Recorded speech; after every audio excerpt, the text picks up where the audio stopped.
So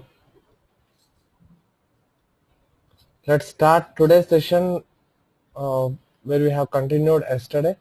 So we have seen locator techniques with name, class name, ID and link text XPath. So these are the different locator techniques used across to identify element in the page, right? So we have seen a situation where if an object changes, for example, if an XPath changes for every refresh of the browser, okay, basically that object is dynamic. Fine. If it is dynamic, then how you will write an XPath by making it, you know, static. So how you write your own XPath? Let's see that now. So we got question. Yeah.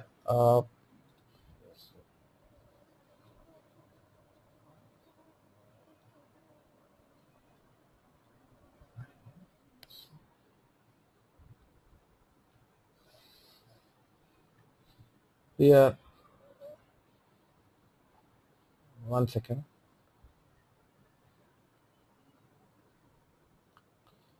Right. I'll try to spy on the login button here. See, this is a constant or variable.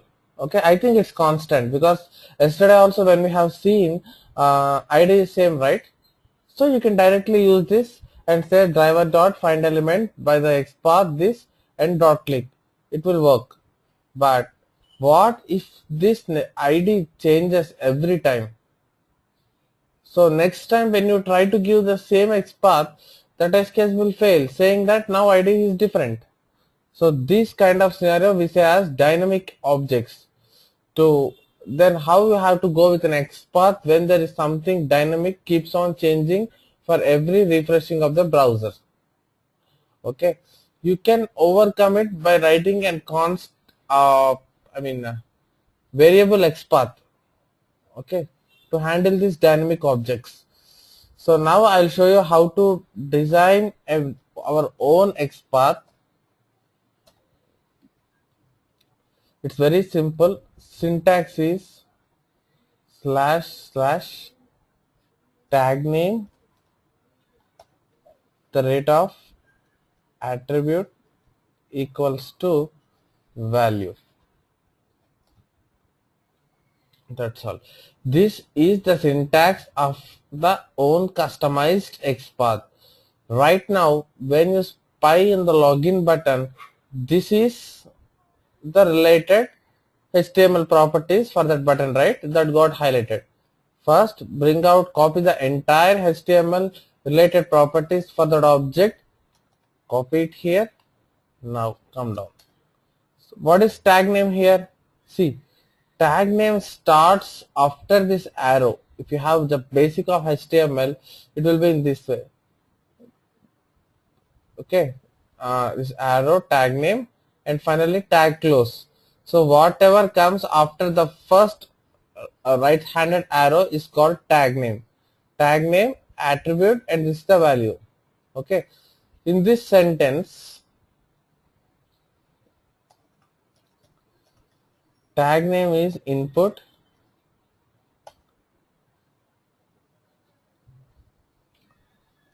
okay. So just what I'm doing here, it's very simple. I found that, once again I'll tell you the situation. You may think that why we are going with kind of XPath, taking our own headache to write our own XPath rather than taking it from the FirePath. So as I told you, if there is something dynamic which changes on continuously, we need to come up with our own customized XPath. So now right now I'm explaining the way to write the own XPath.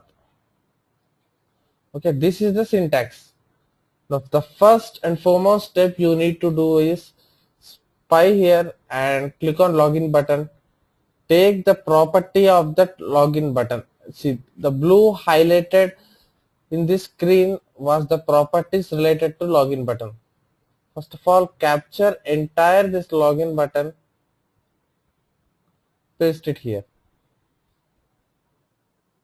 right? So here tag name is input,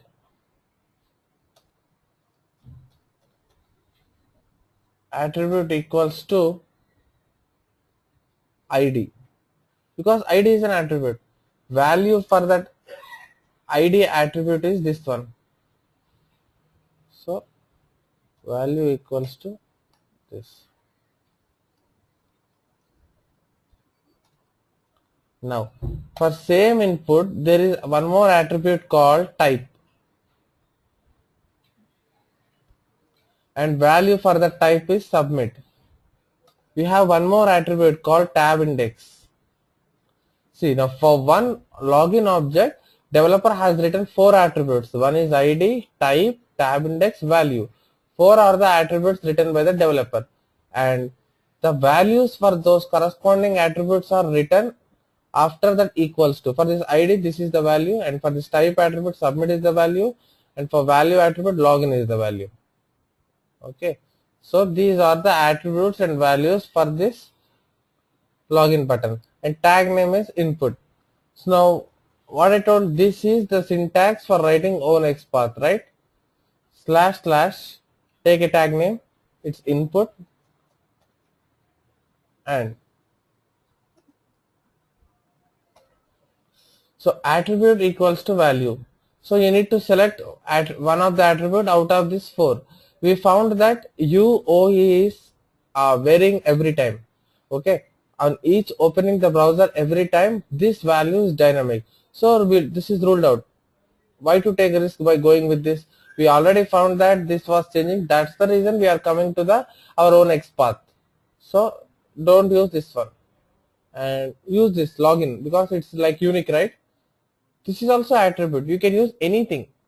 So what it says, at the rate, as per syntax, at the rate attribute. Here I am selecting value attribute. So value equals to, and what is the value for that attribute? Login. Okay, attribute equals to value. So here attribute name its value. Okay, don't confuse. Here it's nothing but the attribute name was value. Just substitute here this equals to this. That's all. Login. That's all. This is our own xpath for login button. You can write this also. Slash tag name,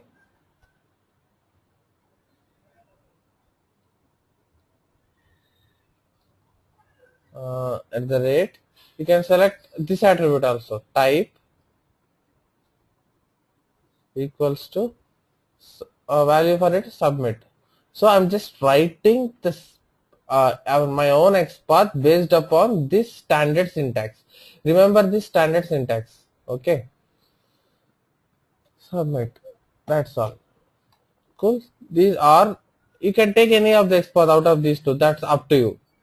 Okay, now let's go and implement that in Eclipse and check. I'll comment out this.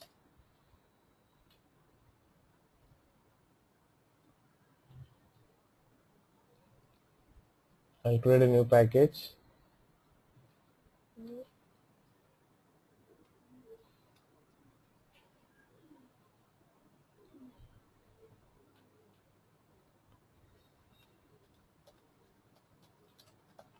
I think you are clear by now how to create a class. If you are not sure about this step, right, creating a class, and what about interface definition and why we are using this sentence, please go through my earlier class sessions, because I have clearly explained the reason for creating the Firefox driver class and the way to create object for the class. And this concept is called runtime polymorphism. Fine. So as I told you, when you get an error, move your mouse and import that package here. If you have doubt, I think you can watch the day 2 session, I guess. So to open the URL, the method is get.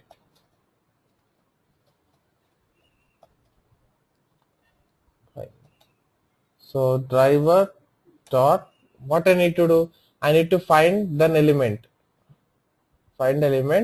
by, I'm finding with the help of xpath, right? Xpath, and I'll take this login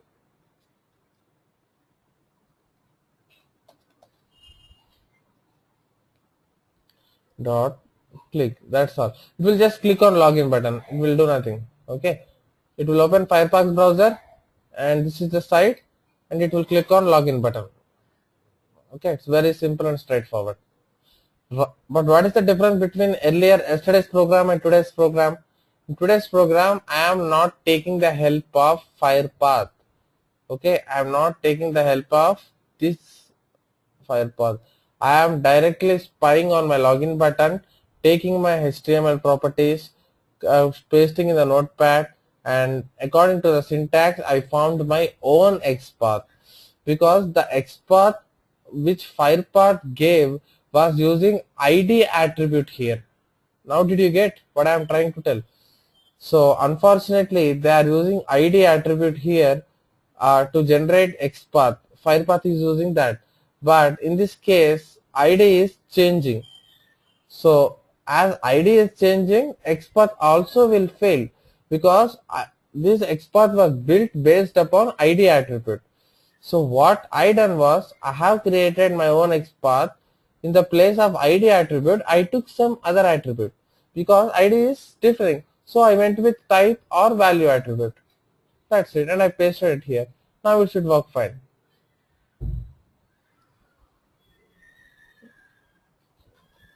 Just remember that syntax. That's all. I'll share this notepad with you for a kind of reference. Okay. Today I'll send out. I also will send out these 3 codes: day 3, day 4, day 5. You just copy and paste in your machines and work. Okay.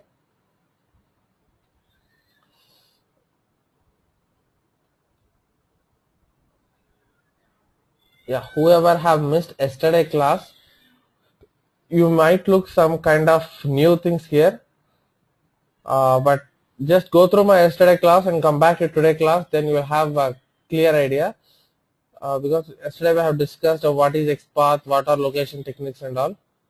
So it's like sequence. So what I request to people is, if you miss today's session, before coming for the next session, please make sure that you go through the today's session, because every session is linked here. The person who didn't attend yesterday cannot get the things today, and even who misses today cannot get tomorrow. So everything is linked. Okay, now you see here, it clicked on login button and it reached this page. Fine. So that's how we go with our own XPaths.